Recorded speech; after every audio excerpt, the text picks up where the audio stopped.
Hi, my name is Dr. Richard Abbey. I show parents of children suffering from ADHD what to do so their children don't have to suffer anymore. And today, I'm going to tell you about some innovative things. Innovative like Michael Jackson's Thriller. If you were alive in the 80s and Thriller came out, it was this amazing new video. People told him, you can't do that, it's too long. You can't have a cinematic video that's 15 minutes long. No one's going to watch it. Being in the heart of Silicon Valley, people are doing these things all day long, every day. They're challenging the status quo. And so I'm asking you to join me thinking about that for your child with ADHD. And you know, the challenge is, do you want your child to kind of follow the status quo?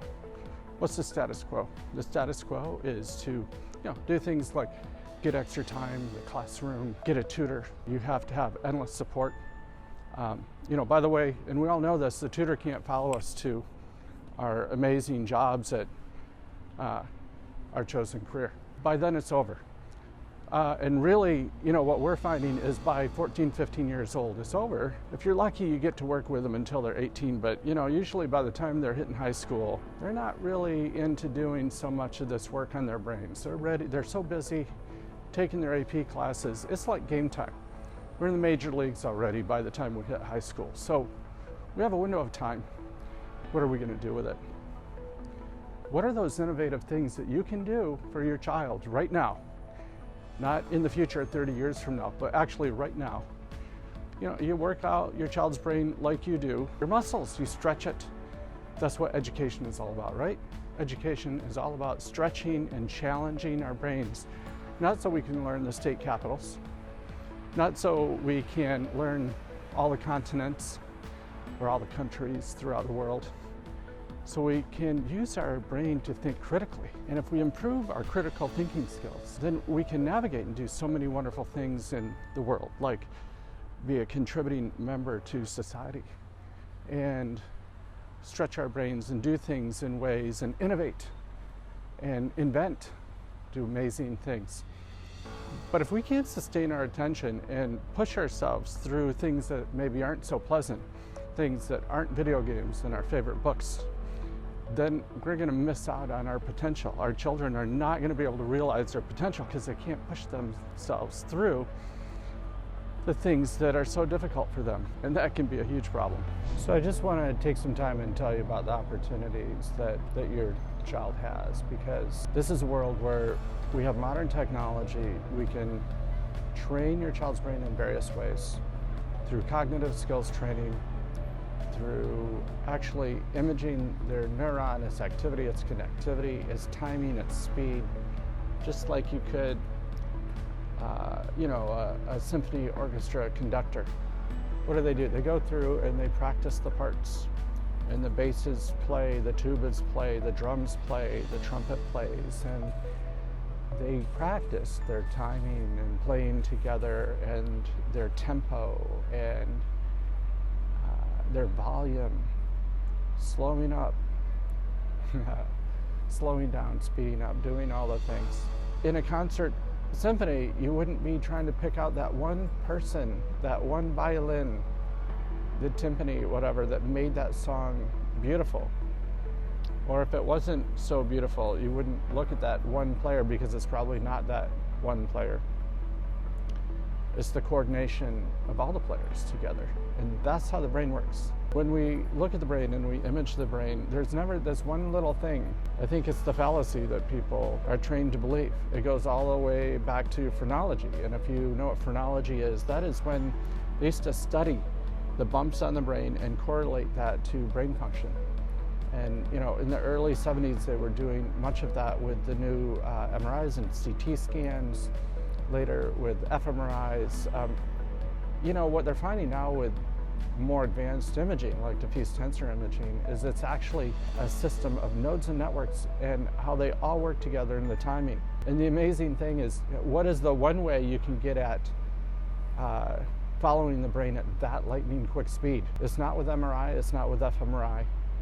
It's with EEG technology, it's with sensor technology, and That imaging is so far advanced right now because of the advent of amazing supercomputers that we can put on our desktop. You can actually look at the brain in real time.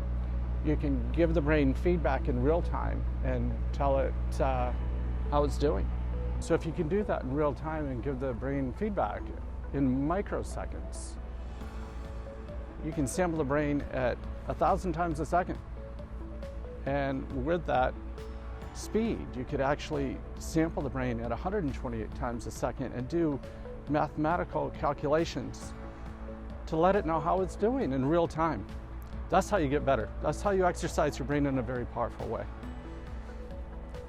Other ways you can do that are through exercises, through computer-based exercises. And, expanding and exercising your brain.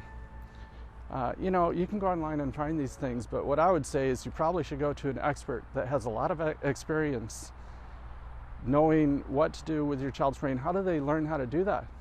Well, they do a study on your child's brain. They do a study on your child's brain about what it can do. What are the actual strengths? Because your child has some amazing, beautiful strengths that your child is probably doubting at this point, depending on how long the road has been and where they've been at and all the feedback that they've been getting from people.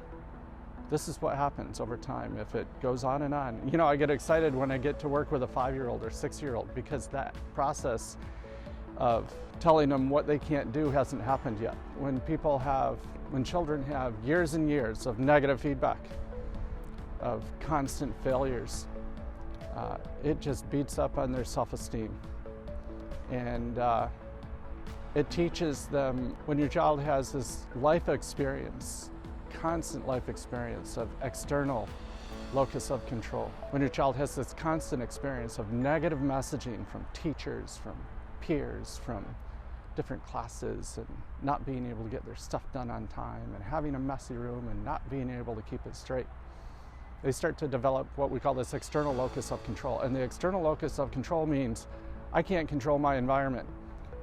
No matter what I do, nothing seems to help. And you probably feel the same way. No matter what you do, nothing seems to help. And we've tried X, Y, and Z. But there's amazing ways to do this, doing true brain training with brain imaging and computer-based brain training. If you believe that you can increase the strength of your muscle through exercise, it's actually easier to do that with your brain. Now, the technology isn't easier, so you have to go to a specialist. But it actually is easier. You can do this. And the same principles apply. We don't have to reinvent the wheel. You stretch your brain. What is your child doing at school? They're stretching their brain. They're growing their brain. They're challenging their brain. But if you can't stay within that area of challenge, and your child's brain is not going to stretch like it otherwise could. These are missed opportunities all over the place. They're going to miss out on information, developing their amazing written expression skills, showing what they can actually do through, their performance in math without making errors, and things like math, they're cumulative. So if you miss part of the lesson last week or yesterday or the day before and the day before that, good luck trying to keep up. Everything becomes confusing where it doesn't even have to be. It has nothing to do with their mathematic abilities.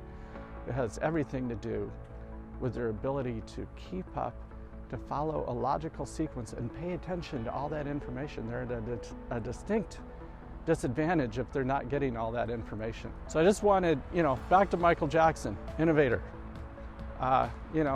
Just down the street, less than a mile from here. Steve Jobs, that's where he lived. Mark Zuckerberg, just down the street. This is a land of innovation. We live in a modern technology where all these things are possible today, not 20 years from now, not 30 years from now, but today. So, if you're the person who still has a flip phone, or a rotary phone at home, and you're only going to do that and update your flip phone when they quit making them and you can't get them anymore. I'm not talking to you. I'm talking to the people that are like standing in line getting the next version of the amazing technology, like they can't wait. And maybe you're not a phone person, but maybe you're a child person. And if you're like, I got to send them to like the best school, get them to Kumon, and give them all the advantages. If you haven't considered brain training, you're missing out. Your child's missing out.